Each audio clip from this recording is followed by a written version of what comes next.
Hello बच्चों, कैसे हैं आप सब। आपका पेपरलेस लर्निंग में फिर से स्वागत है।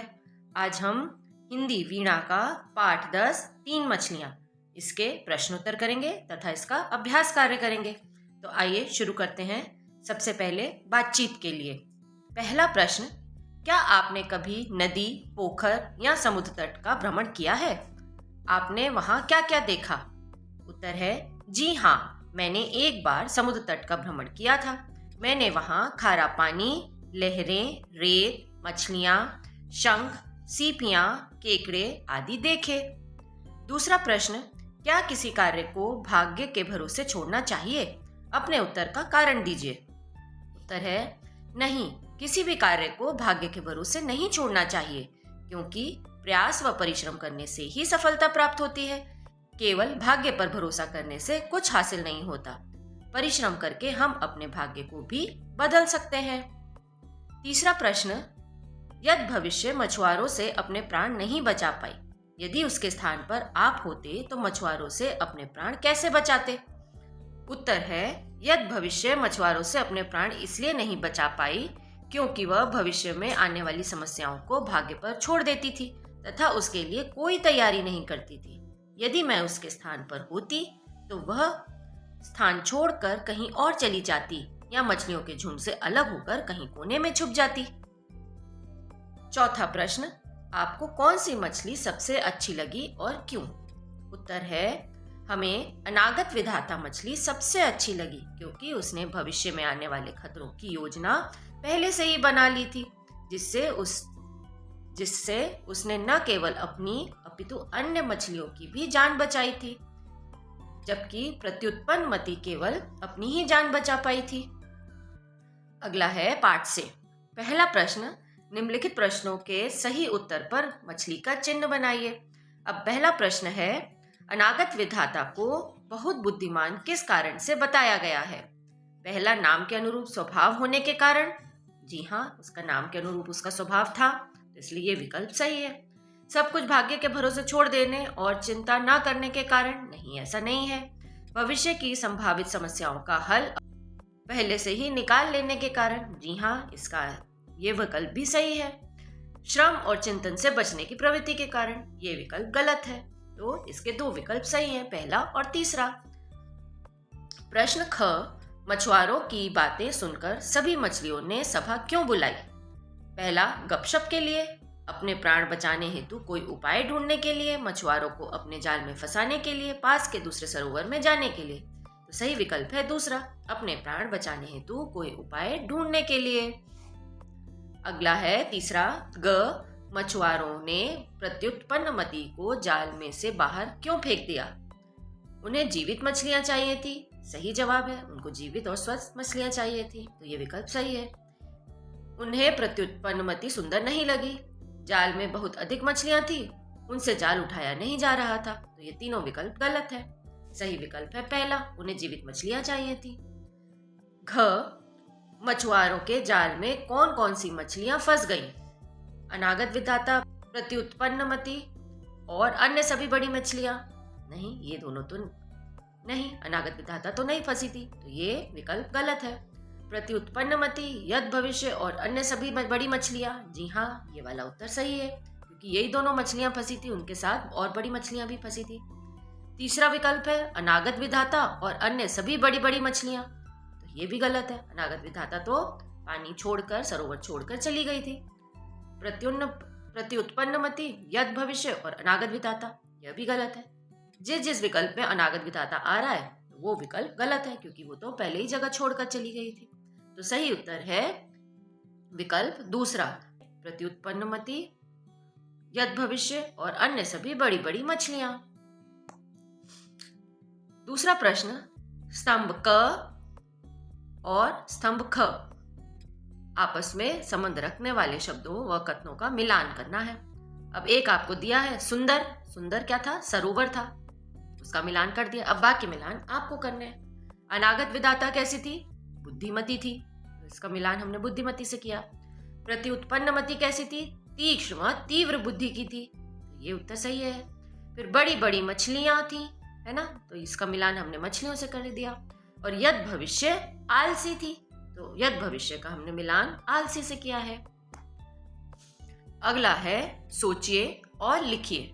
प्रत्युत्पन्न मति पहले से ही समस्या का समाधान करने की आवश्यकता क्यों नहीं समझती थी? प्रत्युत्पन्न मति पहले से ही समस्या का समाधान करने की आवश्यकता इसलिए नहीं समझती थी क्योंकि वह इतनी तीव्र और बुद्धि की थी कि वह किसी भी समस्या का हल पल भर में निकाल लेती थी। इसलिए उसको पहले से समाधान निकालने की आवश्यकता नहीं पड़ती थी कभी भी। दूसरा प्रश्न, सभी मछलियों के भयभीत होने का क्या कारण था? उत्तर है, जब अनागत विधाता ने मछलियों को बताया कि कल सवेरे मछुआरे मछलियां पकड़ने आ रहे हैं, यह जानकर सभी मछलियां भयभीत हो गईं। उनको लगा कि कहीं ऐसा ना हो मछुआरे जो है हम मुझे भी जाल में फंसा कर ले जाए। इसलिए सारी मछलियां भयभीत हो गई थी। भयभीत मतलब डर गई थी। तीसरा प्रश्न, जो होना होगा सो तो होगा ही, यह किस मछली का मानना था और ऐसा क्यों मानती थी? ऐसा यद भविष्य का मानना था क्योंकि वह आलसी थी।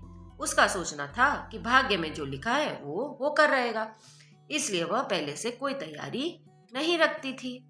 चौथा प्रश्न, अनागत विधाता ने मछुआरों की योजना से बचने के लिए क्या उपाय सुझाया? उत्तर है, अनागत विधाता ने मछुआरों की योजना से बचने के लिए सभी मछलियों को सुझाया कि वह सवेरा होने से पहले दूसरे सरोवर में चली जाएं। पांचवा प्रश्न, प्रत्युत्पन्न मति ने मछुआरों से बचने के लिए क्या उपाय किया? उत्तर है, प्रत्युत्पन्न मति यह जान गई थी कि मछुआरों को स्वस्थ व जीवित मछलियां चाहिए, इसलिए उसने अपना शरीर सिकोड़ा और आंखें बंद करके मृत होने का नाटक किया। मछुआरे उसे मरा हुआ समझकर सरोवर में फेंक कर चले गए। इस तरह उसने अपनी जान बचाई। अगला है भाषा की बात। कहानी में आए कुछ संज्ञा, सर्वनाम, विशेषण और क्रिया शब्द नीचे शब्द सरोवर में दिए गए हैं। ये आपको शब्द सरोवर मतलब बहुत सारे शब्द दिए हुए हैं। इनमें कुछ शब्द जो है वो संज्ञा, कुछ शब्द जो है वो सर्वनाम है और कुछ शब्द विशेषण और क्रिया है।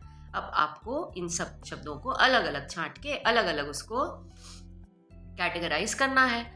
जो संज्ञा शब्द है उनको अलग करना है, सर्वनाम शब्दों को अलग करना है, विशेषण शब्द और क्रिया शब्दों को अलग करना है।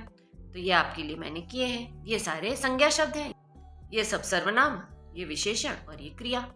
संज्ञा में है मछली, सरोवर, मछुआरा, सभा और यद भविष्य। सर्वनाम शब्द है उन्होंने, वह, हमने, मैं, कुछ। और विशेषण शब्द है सुंदर, दो, पहली, तीन, अच्छा। क्रिया शब्द है सोचना, लिखना, बचना, रहना और जाना। दूसरा प्रश्न, कहानी में आए एक वचन और बहुवचन शब्दों को खोज करते हुए निम्न तालिका को दिए गए उदाहरण के अनुरूप पूर्ण कीजिए। इसमें आपको एक वचन लिखना है और यहाँ आपको बहुवचन लिखना है। पहला आपको दिया है मछली, आप लिखेंगे मछलियां। इसी तरह यहाँ ध्वनिया लिखा है तो ध्वनिया का एक वचन होता है ध्वनि।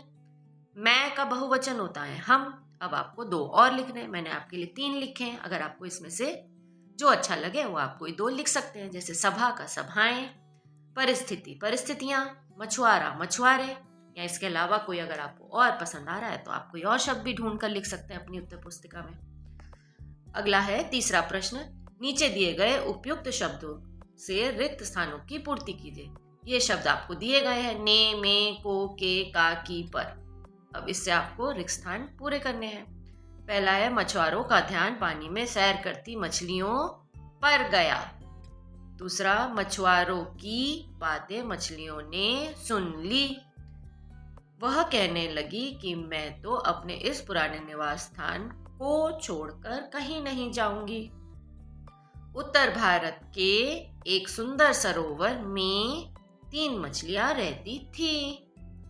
अगला है प्रश्न चौथा, दिए गए विराम चिन्हों में से उचित विराम चिन्ह का प्रयोग करते हुए नीचे दिए गए वाक्यों को पुनः अपनी उत्तर पुस्तिका में लिखिए। अब आपको विराम चिन्ह दिए गए हैं।